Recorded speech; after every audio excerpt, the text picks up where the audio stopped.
Hi everybody, welcome to my YouTube channel Dr. Srinivas Medical Concepts and my FB page Dr. Srinivas Concepts. This is Dr. Srinivas, neurologist from Rajahmundry, Andhra Pradesh, India. I am also the medical author of the book Focused Neurology. Today we are going to talk about a very interesting topic, stroke and hemiplegia part 8, the treatment of stroke. Stroke and hemiplegia part 8, the treatment of stroke. If you have any suggestions or comments, you can contact me on my email sriklpm@gmail.com. Acute ischemic stroke, the treatment. The treatments designed to reverse or lessen tissue infarction include medical support, intravenous thrombolysis, endovascular revascularization, antiplatelet agents, anticoagulation, and neuroprotection. Now we will see each one. First is the medical support.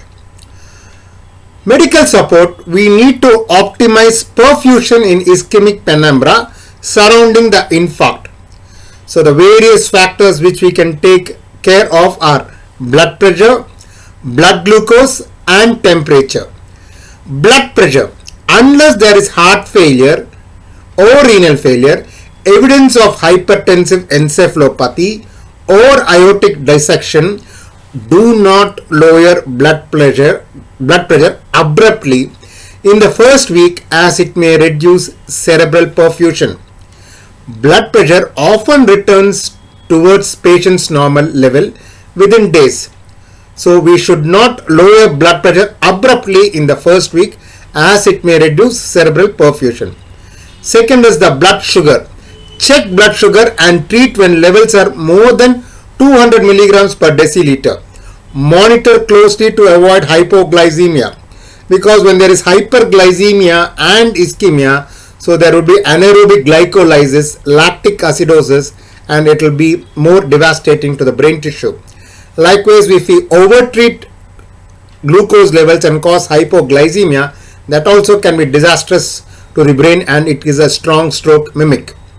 Temperature, control with antipyretics, as raised brain temperature may be deleterious and may increase infarct volume. In fact, hypothermia is one of the important neuroprotectants. What is neuroprotectant? Neuroprotectant is a part of treatment wherein it helps the brain to tolerate ischemic conditions better. So hypothermia is one of the important neuroprotectants, and therefore most of the stroke care units, they have air conditioned units, so that the hypothermia helps the brain to tolerate hypoxemic conditions better. The other forms of medical support are osmotic therapy. Mannitol may be necessary to control cerebral edema in large infarcts, but isotonic volume must be replaced to avoid hypovolemia. In cerebellar infarction or hemorrhage, rapid deterioration may occur from brainstem compression and hydrocephalus, requiring neurosurgical intervention. I think this is the most important form of treatment, the intravascular thrombolysis. Ischemic deficits of less than 3 hours duration with no hemorrhage by CT criteria may benefit from thrombolytic therapy with IV recombinant tissue plasminogen activator.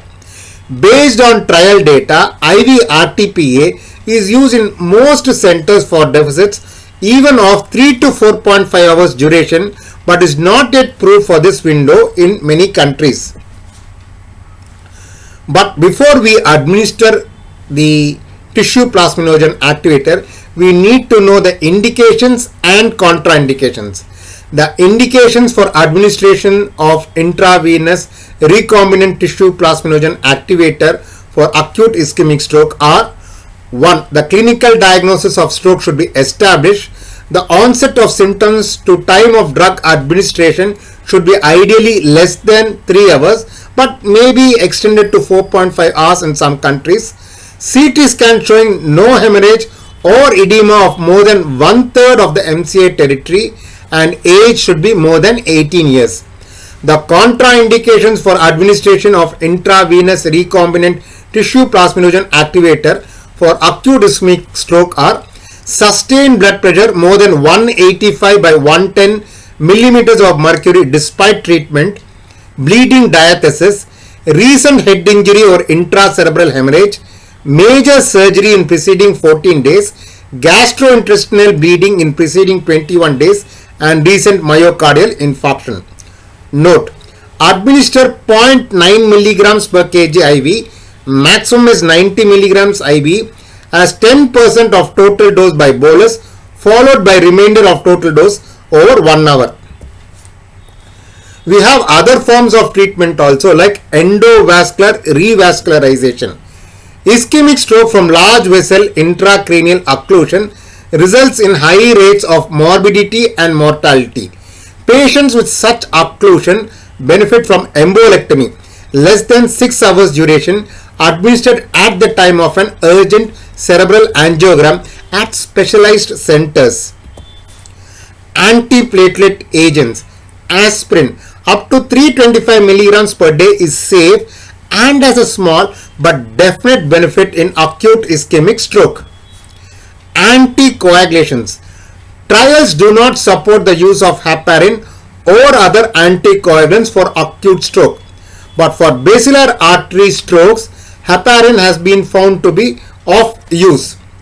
Because in basilar artery, because of the peculiar configuration of the basilar artery, wherein basilar artery is sandwiched between two vertebral arteries and two posterior cerebral arteries, the blood suddenly becomes slowed down and there is stasis or hypoperfusion in the basilar artery. This results in red thrombus, that is, there is no endothelial injury, but because of the sluggish blood flow, there will be red thrombus because of the sluggish blood flow as of the Virchow's triad. So there are no endothelial injury, no platelets, and therefore there is no role for antiplatelets. But since it's a red thrombus and there is a lot of fibrin, anticoagulants, heparin, has been found to be useful in basilar artery thrombosis. But other than that, trials do not support the use of heparin or other anticoagulants for acute stroke. Neuroprotection. Hypothermia is effective in coma following cardiac arrest, but has not been shown to be of benefit to stroke patients. Stroke center and rehabilitation. Care in comprehensive stroke units followed by rehabilitation services improves neurological outcomes and reduces mortality. For every 1,000 patients managed in a stroke unit, an extra 50 will avoid death or long-term disability compared to those managed in general wards. This is the treatment for ischemic stroke. Now let's see the treatment for acute intracerebral hemorrhage.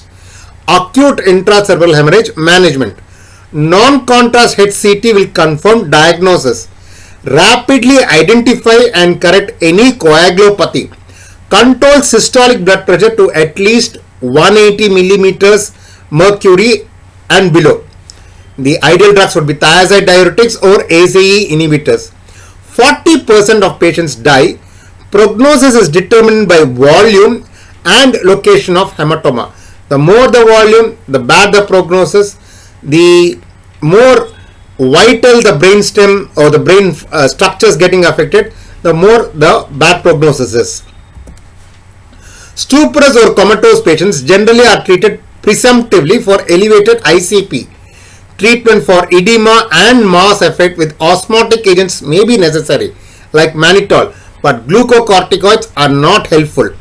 Neurosurgical consultation should be sought for possible urgent evacuation of cerebellar hematoma or in other locations, but data do not support surgical intervention in other locations other than cerebellar hematoma. So these are the important concepts for treatment of acute ischemic stroke and treatment of hemorrhagic stroke. I hope you have enjoyed listening to my lecture. If you have any suggestions or comments, kindly post on to my YouTube channel. This is the book Focused Neurology, written by me. All the important neurology concepts I put in a question and answer format. So if you have any suggestions or comments, kindly post onto my YouTube channel. But please like and subscribe my YouTube channel, Dr. Srinivas Medical Concepts, and my FB page, Dr. Srinivas Concepts. Thank you. Bye.